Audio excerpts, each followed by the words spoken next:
Once upon a time in the 1960s in Eugene, Oregon, a guy named Phil Knight had a big idea. After finishing business school at Stanford, he thought, why not mix my love for sports with making money?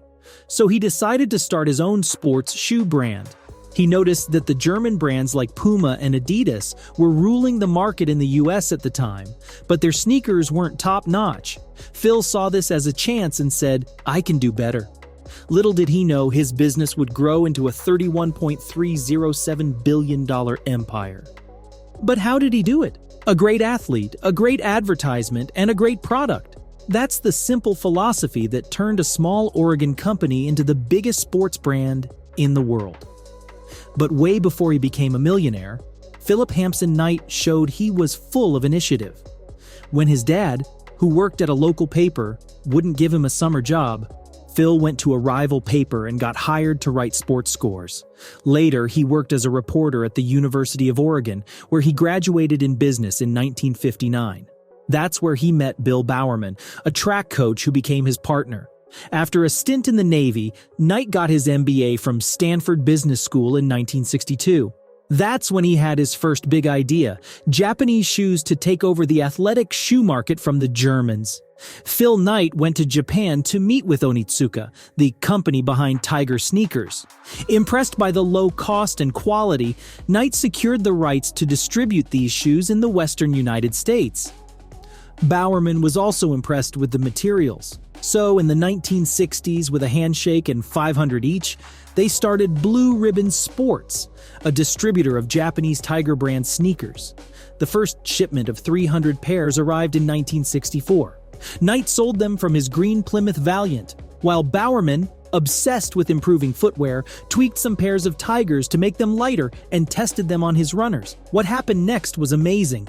In its first year, BRS sold 1,300 pairs of running shoes, making a total of 8,000. Both partners realized the potential they had. As BRS grew, it needed someone to handle sales, finances, and other tasks. Since neither Bowerman nor Knight had the time due to their other jobs, they decided to put Jeff Johnson in charge. Jeff not only did his job well, but also played a key role in the business's growth. He focused on advertising, creating brochures, ads, and marketing materials. To save money, he even took the photos for the company's catalogs himself. A good product and a smart strategy were key to BRS's success. In less than a year, they nearly tripled their first-year sales to 20,000. With enough money and orders pouring in 1966, BRS opened its first store on 3456 Boulevard in Santa Monica, California. It wasn't fancy, just next to a beauty salon, but as the business took off, they needed a way to reach more customers. So, they started taking mail orders. This really boosted sales, so much that they could hardly keep up with demand. Everything was going well for the company, but by the 1970s, the relationship between Onitsuka and Blue Ribbon Sports was pretty strained. They were having trouble agreeing on things, so they decided it was time to break away from Tiger and make their own sneakers. They had an advantage because Jeff had done a great job with marketing over the years, and their small company was already pretty popular. Jeff came up with the idea to name the new company Nike, after the winged goddess of victory Nike. A graphic design student at the University of Portland, Carolyn Davidson, was asked to design the brand's logo, taking inspiration from one of the goddess's wings, which became the famous swoosh. Interestingly, and this is a big deal among graphic designers, Nike only paid $35 for the logo back then. Yes, the same logo they still use today. But before you think that's unfair, after the company took off, as a thank you, Knight gave Carolyn a gold ring and shares of Nike.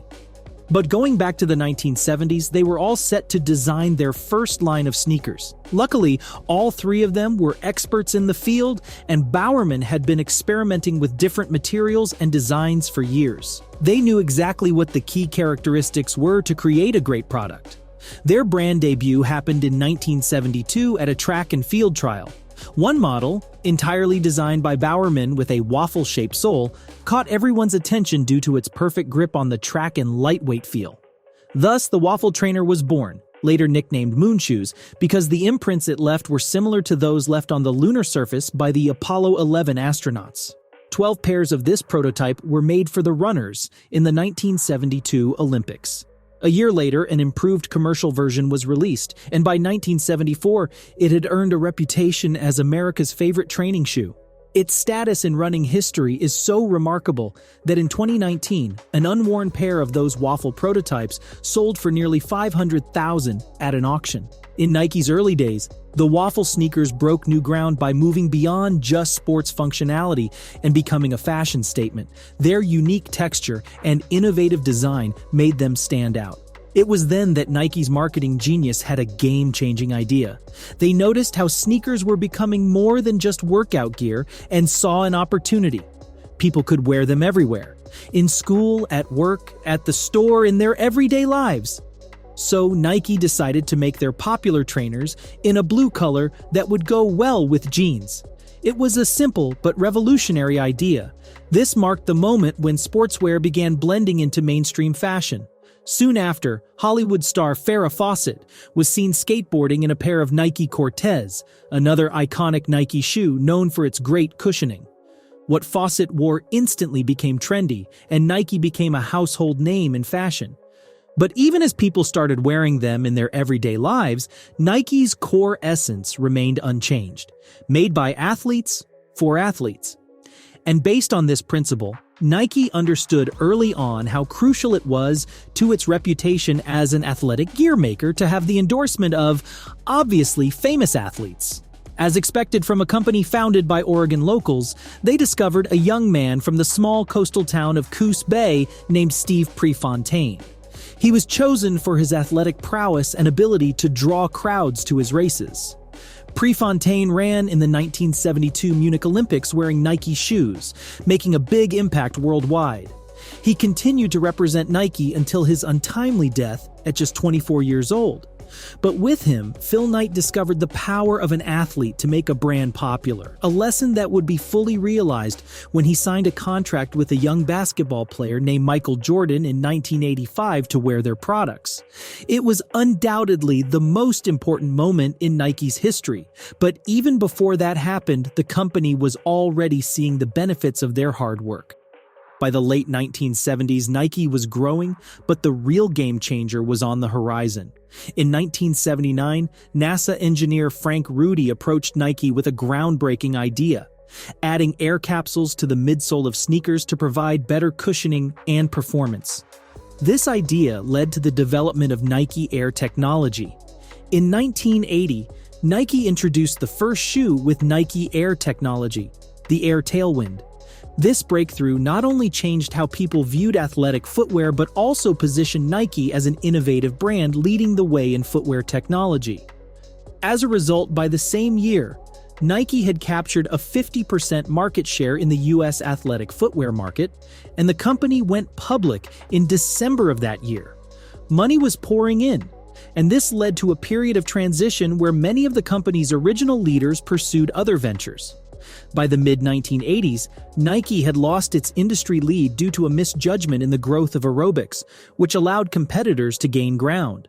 Thankfully, the development of a new shoe for the NBA rookie named Michael Jordan softened the blow on the company's balance sheet. Without Michael Jordan's involvement, Nike might not have survived to this day, so the deal with Jordan gave birth to the famous Air Jordan line, which debuted in 1985 with the Air Jordan 1 model.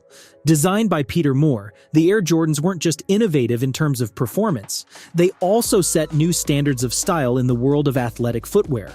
The partnership with Michael Jordan launched Nike into the basketball world and firmly established the brand as an industry leader. Air Jordans became a cultural sensation, sparking a collector craze that continues today. In fact, the most expensive pair of Jordan sneakers sold at a Sotheby's auction in 2020 went for $560,000, which could buy about 3,500 pairs at the normal price of around $160 each. So, what's the outcome? By the end of the decade, Nike had transformed sports marketing, introduced the best-selling sneaker model ever, and cemented its position as the global market leader, a status it still holds today. Technological innovation in sports, aiming for greater speed, more bounce, and better responsiveness, has been at the core of Nike's DNA. thanks to Bowerman himself. But Nike's talent has always been combining innovation with provocative marketing, bringing the biggest names in the sports world into their fold.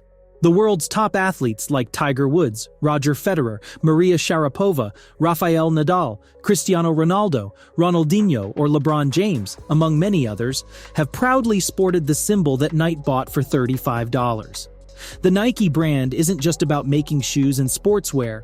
It represents something much more profound: the relentless pursuit of excellence, breaking barriers, and the motivation to achieve success. This company has transcended geographical and generational boundaries, becoming an icon of sporting achievements and a benchmark in innovation and style. And what's even more, Nike still stands as the top brand in the fashion and sports gear market. In 2023, this iconic company has firmly established itself as the leading sports brand in the prestigious Global 500 ranking by Brand Finance. It's a privilege it shares with other big brands from different sectors like Google, Apple, and Amazon. In a world that's always changing, Nike keeps pushing boundaries and inspiring people to just do it, creating a legacy that will last long after athletes stop scoring points. If you liked this video, give us a thumbs up and subscribe to the channel to enjoy more incredible stories of revolutionary brands in the sports world. Thanks for watching.